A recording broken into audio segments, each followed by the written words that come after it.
Welcome to the Scientific Sense podcast, where we explore emerging ideas from science, policy, economics, and technology. My name is Gil Epen. We talk with world's leading academics and experts about their recent research or general areas of topical interest. Scientific Sense is an unstructured conversation with no agenda or preparation. We cover a wide variety of domains where new discoveries are made and new technologies are developed on a daily basis.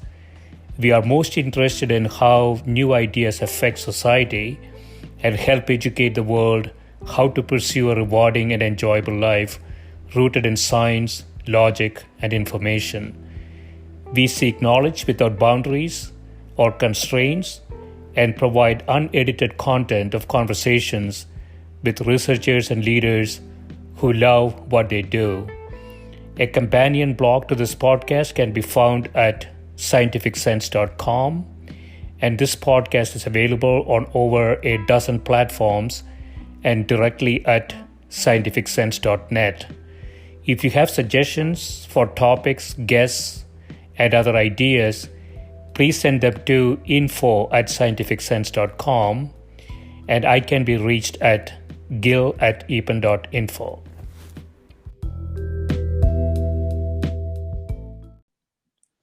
My guest today is Jeanne Bonds, who is a professor of the practice Impact Investment and Sustainable Finance at the Kenan-Flagler Business School at the University of North Carolina in Chapel Hill. Jeanne is a former leader in regional community development for the Federal Reserve Bank of Richmond.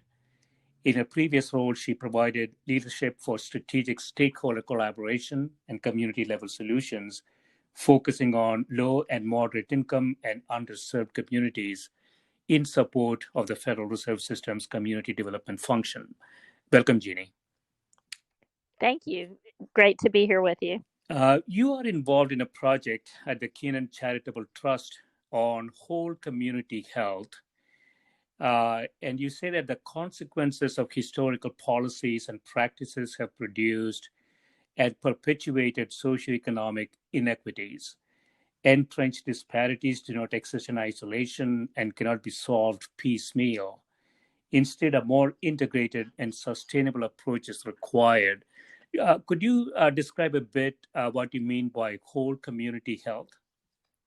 Yes, absolutely. So, whole community health is really based on an understanding of the social determinants of health, which really looks at health outcomes and health behaviors, but all of the inputs that go into those determinations. So, environmental justice issues, issues with safe housing, issues with public safety in general, individuals' financial stability, all of those various factors that you think of in terms of quality of life that together determine what may happen with someone as far as their health outcomes. So that's how we typically describe whole community health. Okay, so if you think about this sort of a system, the output that you're measuring is the health outcome. So this is essentially quality of life years that an individual gets, and then into the box goes variety of attributes, right? Yes. Okay, and those attributes span many different things: education, access to nutrition. What are the primary attributes that go into it? Well, so generally, a good place for your listeners to take a look at this would be the Robert Wood Johnson Foundation. They actually do a ranking by each county in the United States, looking at those behaviors and those outcomes. Yeah. And they score them based on these other factors. So they look at median family income as an input into that system. They look at what's the rate of home ownership versus rental. What's the quality of the affordable and workforce housing? Is there nearby access to nutritious food, or is it a food desert? Are there environmental hazards with air or water quality? in the area. And it just goes down the Hmm. list, and they look at the county and they calculate what it looks like within those census blocks, and then they give a rating to the county as a whole. Yeah, that's so interesting. So it's so we always talk about how much healthcare is costing us. So I think the GDP is in the range of 20 trillion. Healthcare expenses in the US is reaching approximately 4 trillion, so about 20% of the GDP. But what is not really thought through, I think, is healthcare costs could be sort of a symptom of an underlying disease, right? Yeah. Exactly. And so we are trying, Yes, because yeah, go we ahead. Yeah, because we see in these communities where they don't have nearby access to a healthcare facility, or they don't have the broadband capacity to be able to gain that access to a healthcare facility. So they may have underlying conditions that go untreated. They may not have access to food, and they may have an underlying health condition that could be improved if they had access to better food. So clearly these factors, having a job, having the financial capability, living in that safe housing, the community that's safe, are they isolated? We know that when older people are isolated, and potentially even younger people now with what's going on with the pandemic, that isolation can contribute to health conditions equal to smoking a pack of cigarettes. So if we look at all of those factors and we could improve those factors, then we could improve the health outcomes for individuals. And as you said, potentially save quite a bit of money on the healthcare end. Yeah, and the other issue we have is we seem to treat physical health and mental health in completely disconnected silos. And this is true for the providers. Obviously, there are different specializations there, but it's also true for payers who seem not to understand how mental health and physical health are so intimately connected. I think this is much well appreciated when you go into community health in a more holistic fashion, right? Absolutely. One of the things that I think the University of North Carolina at Chapel Hill does well is through the Kenan Charitable Trust generosity, they started looking at interprofessional health Yeah. education. And instead of you, a patient in a healthcare facility, and being seen independently by different practitioners in the health fields, they're working to bring those fields together so that you're seen as a collective, and you have the benefit of the mental health professional, the physical health professional, the pharmacist, the nurse, so that is they're working as a team to treat the patients instead of a revolving door of the different professions coming in and out and not collaborating. So that's one element. And then what we did was we wanted to bring interprofessional students from an even broader range together.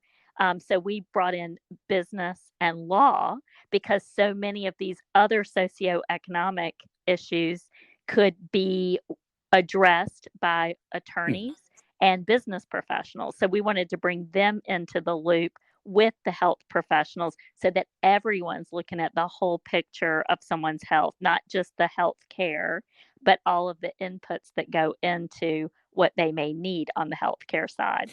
Yeah, yeah, and technology has a major role to play here. It was heartbreaking to see. I saw a story and a picture that, two kids doing their homework by a fast food place to get the Wi-Fi. And, you don't typically expect to see these types of things in a developed country. And so we seem to be falling behind in even sort of tactical interventions. Information is really the key now, right? If you don't have access to information, you're going to be left behind regardless of other attributes that we can focus on. Absolutely. I mean, it drills down to even libraries. If you look at rural areas in our country, a library may be the size of a single family home. It may be less than 2,000 square feet. Mhm. staffed by one person, and they may not even have the catalog of information available in that rural area that you might find in a larger urban library, let alone the broadband access. And then in terms of the broadband access, the country is just a maze of federal, state, and local Hmm. regulations. So you have to wade your way through the regulations. And then if you can get the access to someone's door, which is the ultimate goal, you have to make sure that it's the right access that enables them to use the services they need. So your broadband won't be any good if it's not fast enough for telehealth during a pandemic or the delivery of educational services. So we really have to be coordinated as to how we work through that regulatory process Right. and all of the maze of laws, which again was the reason we wanted to bring business students and law school students in, because a lot of this is based on ordinances, regs, and laws. Yeah. Yeah. I know that there were some attempts a few years ago to make internet, sort of non-terrestrial and universal. Google had a program based on balloons in Australia or New Zealand. I don't know the status of any of those programs. I think what we have is right now sort of a patchwork, I should say, of ISPs and internet provision with varying speeds. And like you say, some of them are not really capable of delivering telehealth and other type of information. So it seems to me this is sort of a national problem, right? Not just specific areas. Yeah, it's absolutely a national problem that needs a national solution, just like, you know, people in rural areas didn't have access to electricity, and we addressed that as a country to make sure that we had a department that delivered electric service to everyone. This is very much the same issue, and we need to look at it that way. And the federal government is making incredible investment in the infrastructure through several different departments and agencies. And then, more recently, the FCC made a commitment of around $22 billion, again, to add on to that infrastructure.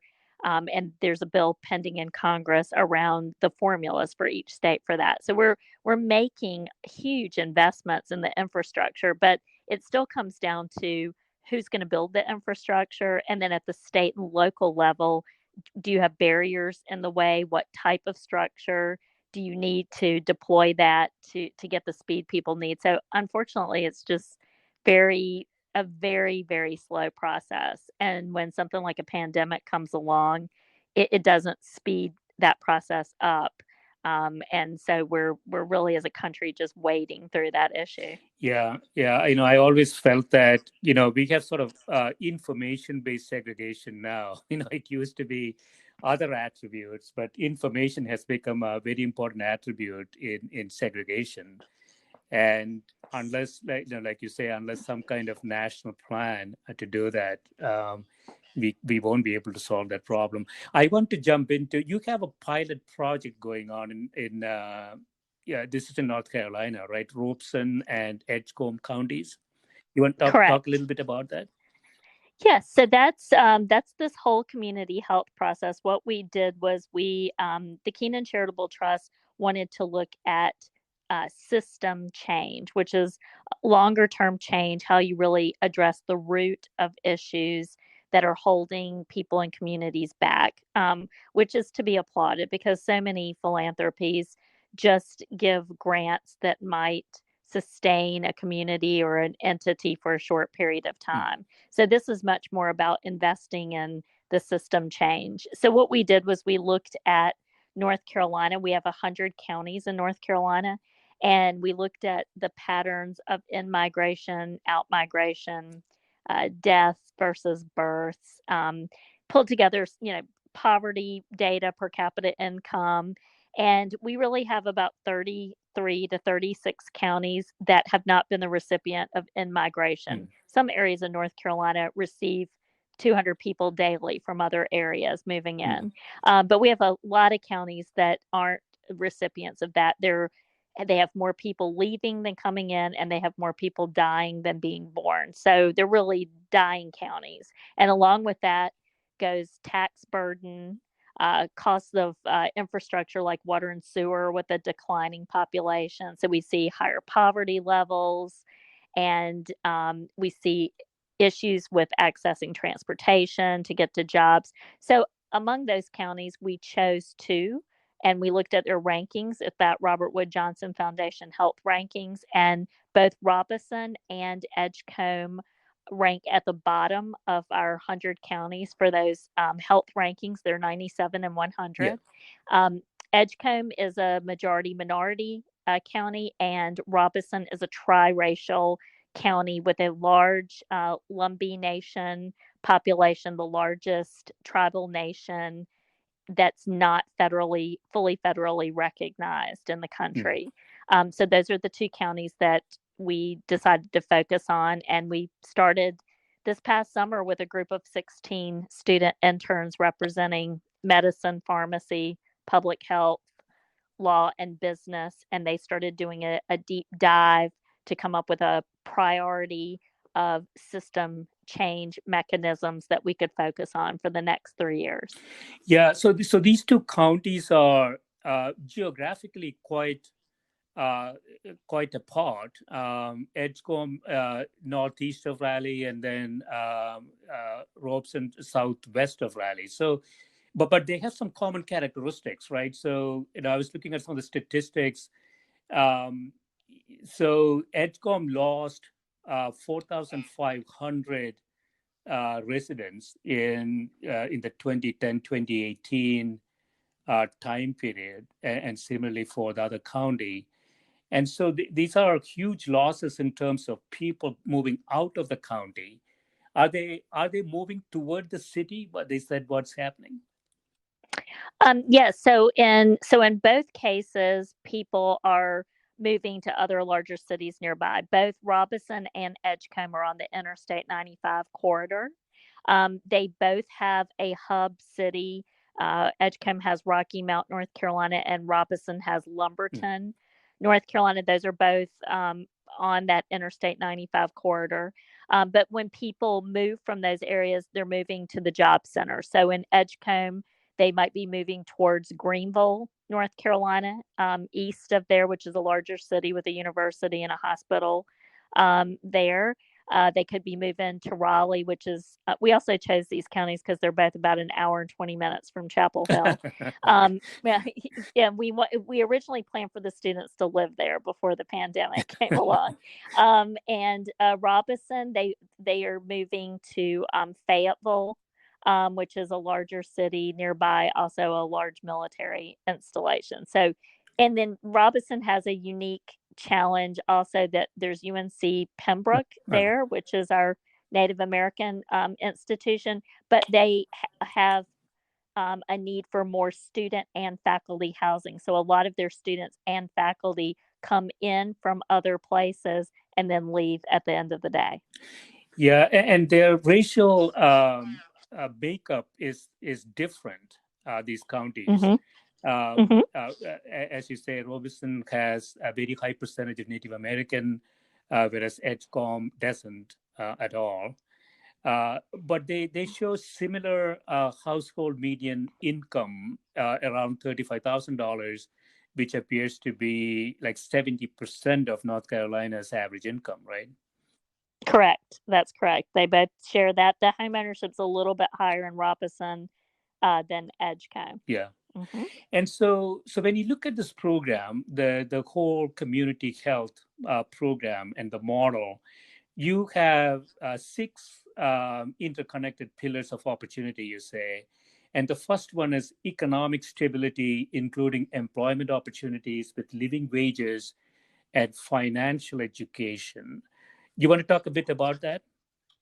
Sure. Yeah. So, really, what we mean by that is, are there jobs that pay living wages within those counties that can either attract people in migration or employ the people that are located? So, many times you have a business that is incentivized by the state or the local government to come into the community.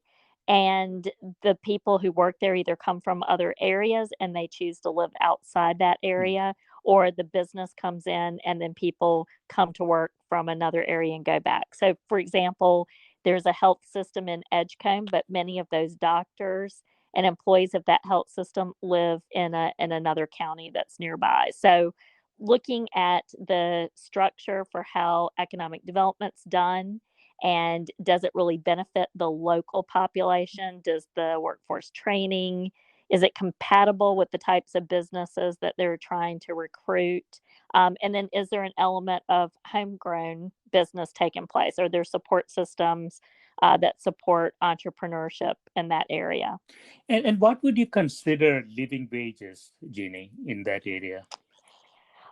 Well, I mean, there's a pretty, what at a minimum, what we'd want to see is people clearly being paid at least $15 an Yeah. hour, well above minimum wage. There is a computation for both places in terms of what they would need to make, as well as the state as a whole, and it is somewhat higher than that. Mm. So we'd like to see people be able to sustain themselves with well above minimum wage jobs. And so, the argument economists often make, even though the data is very sparse around this, is that as the required wages go up, there will be less employment and businesses move out of the area. Do you buy that argument, or do you see alternatives that could be deployed? Well, I would. I've spent a lifetime working with economists, and I've heard that Yeah. argument. Um, so I think what you have to do is you have to look at it in terms of a model of if that's true, but then you have the cost of healthcare and all of these other systems that we're talking about. Is it really less expensive Mm. to pay those wages if those businesses end up having to support the other end of that? In terms of safety net support, et cetera. So, I would argue that for the people living there, we have cities across the country that have addressed living wage jobs and have been able to do that. Certainly, when you're in the process of trying to increase your in migration, and the pandemic offers some opportunity for some of these smaller places to be able to attract people into the community. Maybe not so feasible, but it's not feasible to have a single mom with two children working three minimum wage jobs and having a lack of childcare. So, our focus is really on the next generation. And what you find are that minority youth and children in both of these communities and many others are hit with this whammy of lack of opportunity because some of these systems hold them back. And one of them is those living wage jobs. That's what causes people to migrate to those other areas. Yeah, and what makes this project so interesting is that you are measuring health and quality of life, and from a macro perspective, we have largely externalized that $4 trillion in healthcare that we talked about, and so what we haven't done is to assess, if we were to improve like you are doing, the overall welfare of society, what the net impact is going to be on the output, which again is health and quality of life.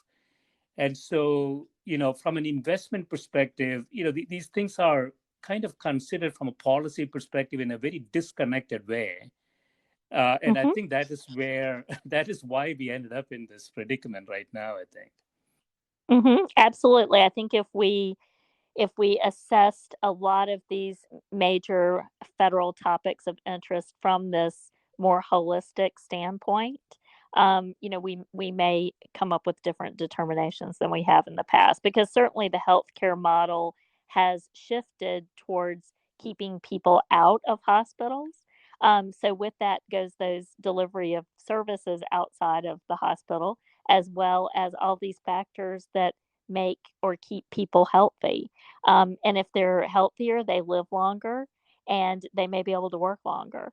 So, yeah, I think we have that's our hope for this project, is that we can look at it a lot more holistically. as we tackle the issues and really find out what those barriers are. Are the barriers within a county? Are there issues with procurement, supply chain diversity that are holding back businesses? There's quite a few cities around the country that when they took a look at their supplier diversity and procurement systems, minority owned businesses were able to grow and gain more employees and pay them better. So it's a very interconnected, um, complex set of topics, but by narrowing it down to two communities that have some investment going on, but many challenges, we're hoping we can unlock some of those models as to how you would think through the solutions. Yeah. And the second aspect here is education. And I want to go into it. I want to also touch on, you mentioned financial education, which is, I think, often overlooked. Which, somebody with limited resources, there are so many financial products out there that is very confusing, credit cards being one of them. And if you get onto some of these financial products, it's like a black hole. You can never get out of it, right? And Mm-hmm. so does the financial education include those types of things? Oh, absolutely. Education about what factors go into your credit score, how you clean up your credit score, how you address issues around heirs, property, really a lot of the basic financial components that someone, needs to be able to understand to successfully navigate through this world. So many times people feel like if I can't access these products in this traditional sense, well, I'll go online.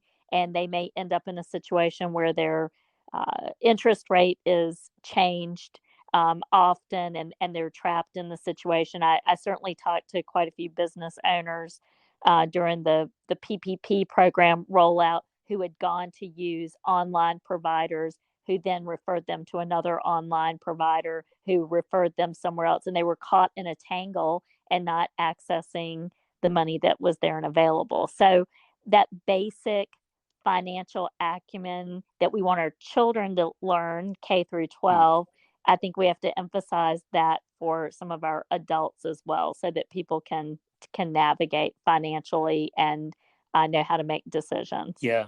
And you also mentioned vocational training. Um, you want to elaborate on that? Yes. So we are very fortunate in North Carolina. We have a very strong statewide community college system. We have 58 community colleges that serve the 100 counties. And both of these counties, in particular, we're talking about, have access to really outstanding community colleges. They work with employers on specialized training. They also work with the general population on training that is correlated to the jobs that are most in demand. So, one of the aspects we are looking at with both of these counties is what we call encore um, Yeah. employment. So, people who come in that are older and what types of jobs are needed and how we could apply that investment to create jobs in that area. So, workforce training is a huge component of this. And I will say both counties have issues where they have formerly incarcerated Mhm. populations, and there's quite a few restrictions on those populations. So, for example, you can't be a barber if you had a certain arrest record or conviction Mhm. record. So, there's quite a few things that we'd like to talk to our legislature about testing out the models on some of those barriers. Okay, okay. And so it's almost like demand-driven education delivered through community colleges, right? So rather Yes. than, sort of taking the cookie cutter approach to education, you are saying, let's look at what is in demand, and let's provide a platform where people could get that type of education so that they can get employed. Exactly. And then along with that, the critical skills training to adapt to whatever the next evolution of employment and the labor forces in the US. So just as we're still in the technological revolution and we have machine learning make sure that people also have those skills that are interchangeable and adaptable. Right, right. And the third dimension here is food, um, healthy food, and the absence of hunger among at-risk vulnerable population. And I don't know, I think the people who suffer from hunger in the country, I think is quite high, right? Do you have a statistic? I don't have a statistic for off the top of my head around hunger. I know how many people are in poverty in the U.S. And typically, what goes along with that is readily available, nutritious food and access. So, for example, we have 11.6 million children in the country who are in Mm, poverty, and usually what happens in these underserved communities is a lack of access. It's either a lack of transportation access to get to the food or just generally a lack of access to that healthy food. And in many places, these are agricultural yeah, areas that have some opportunity around food, but that has not been connected to their economic development system in general. So there's an opportunity to connect the farmers in with those needs, and then also agricultural related products in that area. And there's definitely some federal tools that can be used to drive that investment. And so that's an area I think of concern all across the mm. country. So the intervention is like food banks and farmers markets and things like that, or what are the specific interventions there? Well, the specific interventions, certainly in terms of just getting food to people, are food banks, Yeah, but that's not necessarily a long term sustainable right. solution. So, yeah, the solution would be more towards engaging the agricultural community as small businesses. There's a tool available from the federal government called rural business investment companies that can make Mm, investments in ag related businesses. So there's quite a few examples of how you could layer and leverage some opportunity for the business side of it, and then team that up with the people in an area through a food hub as to how you market and use those foods. And then there's some great examples of how community organizations have brought food into their community. There is a community development corporation in a community in North Carolina that bought a building that had been a grocery store and worked with one of the food store chains to start with a small store, mm. basically let them use it rent free and start with a small number of products and then gradually build up to it. There's examples of counties that have done that as well. So it's figuring out how you can actually get the food in there, and then how you might be able to create a food system within the community that sustains across agriculture as well as the consumption. Right, right. And the fourth dimension is healthcare. So access to high quality healthcare and well trained providers. I think healthcare in general, I believe one of the issues we have is we don't have sufficient focus on prevention, right? So we have a Right. huge, manufacturer industry that is largely focused on treatment once somebody's diagnosed with something. And so both the tools as well as the focus is lacking in prevention. And I think this is probably quite valid for this experiment as well, right? Oh, yeah, absolutely. Because we have a challenge. So we have a challenge in North Carolina, as in some other states where our state did not choose to take Medicaid expansion. So we have in North Carolina 500,000 people that don't have access because we don't have that Medicaid Mm, expansion. So we have that lack of access. We have the cost. And we talked about broadband earlier as being a component of that. And then we have a real challenge with our rural hospitals because of that lack of Medicaid expansion. We've had a number of rural hospitals that closed, or rural hospitals that had specific types of facilities that they had to close. So in Eastern North Carolina, we had a facility that had to close its birthing center. mm, And now women have to travel more than 60 miles to another birthing center. Hmm. to receive that type of care. So telehealth helps, but we have to be able to have access for people to get to some of those types of facilities, and that's been a real challenge with the healthcare equation that we have on hand.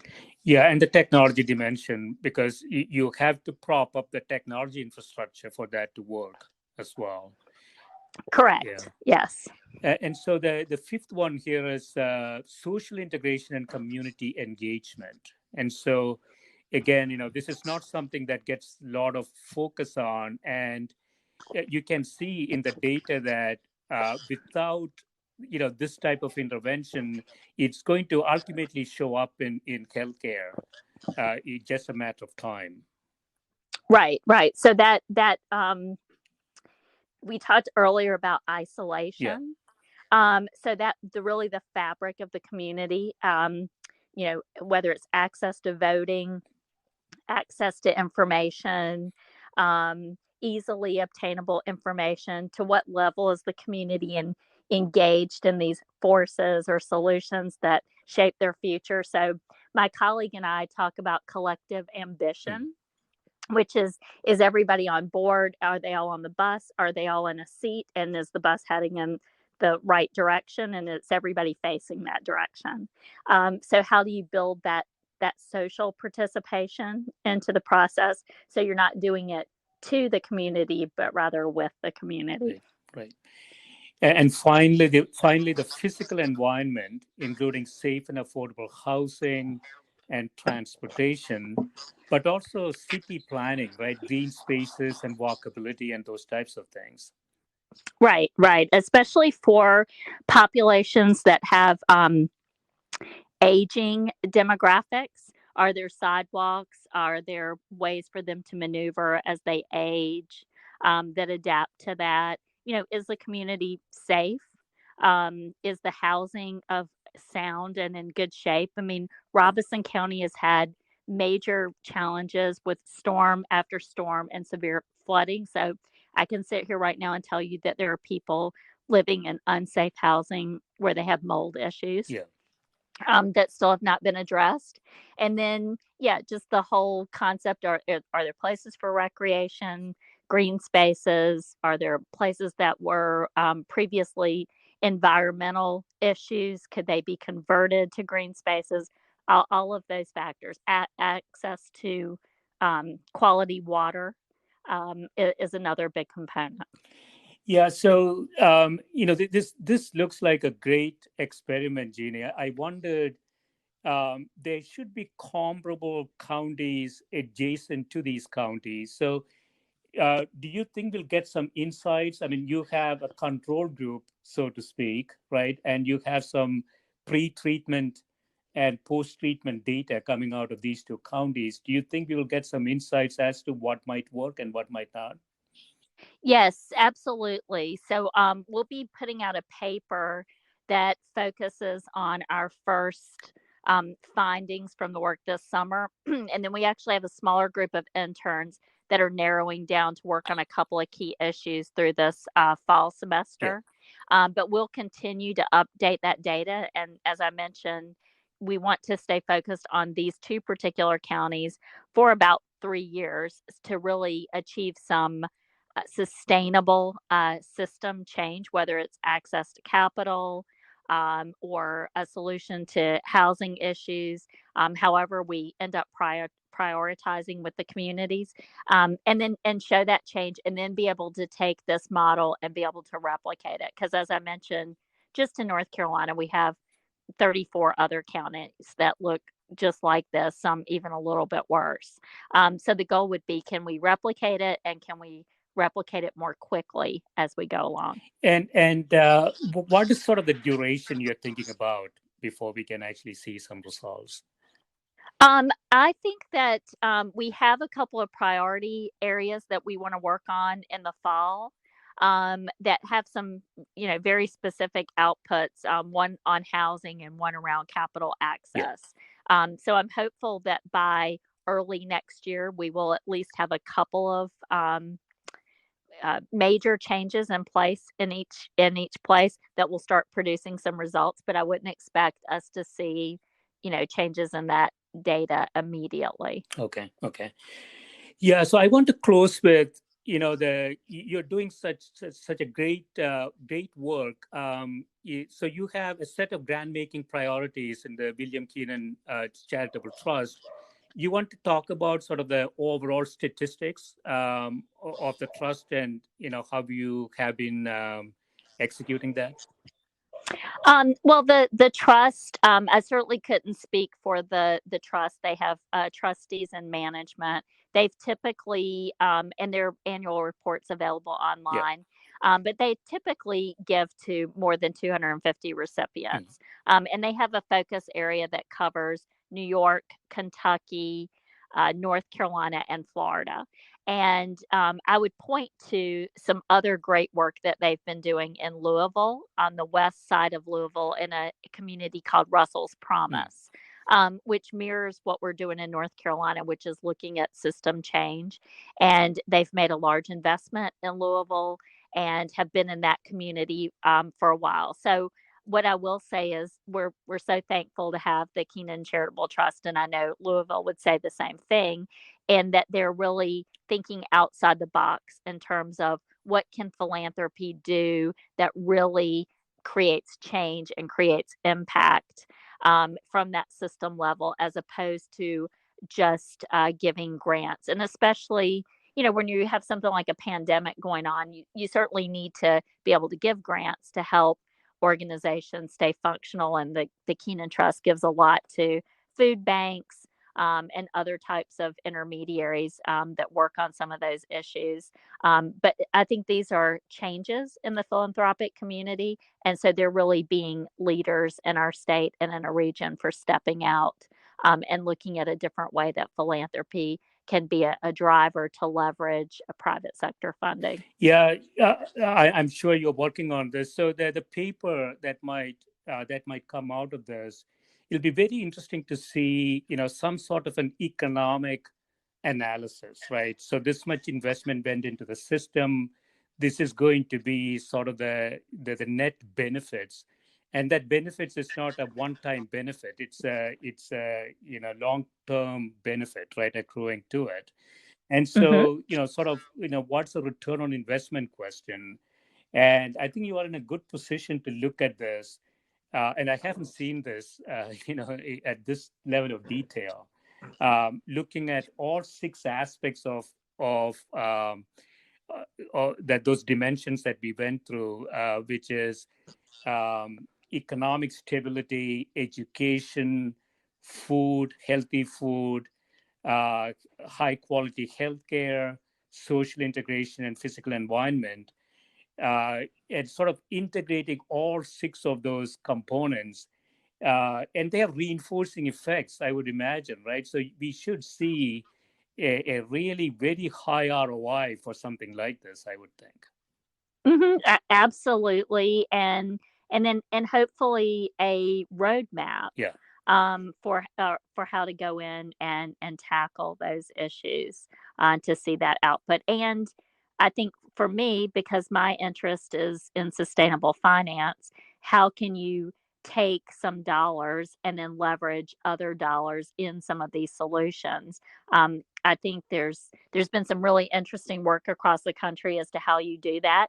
And we have a new generation, not just of students who want to learn this in a holistic manner, but we have a new generation of investors coming Yes. along, and leaders in the business community, who are going to be interested in how to achieve that social impact. So I think that is a huge component of the model as well. Absolutely. Yeah. So this has been great, Jeannie. Thanks so much for spending time with me, and good luck with everything that you're doing. Great. Thank you so much. I really appreciate your Thank time. you.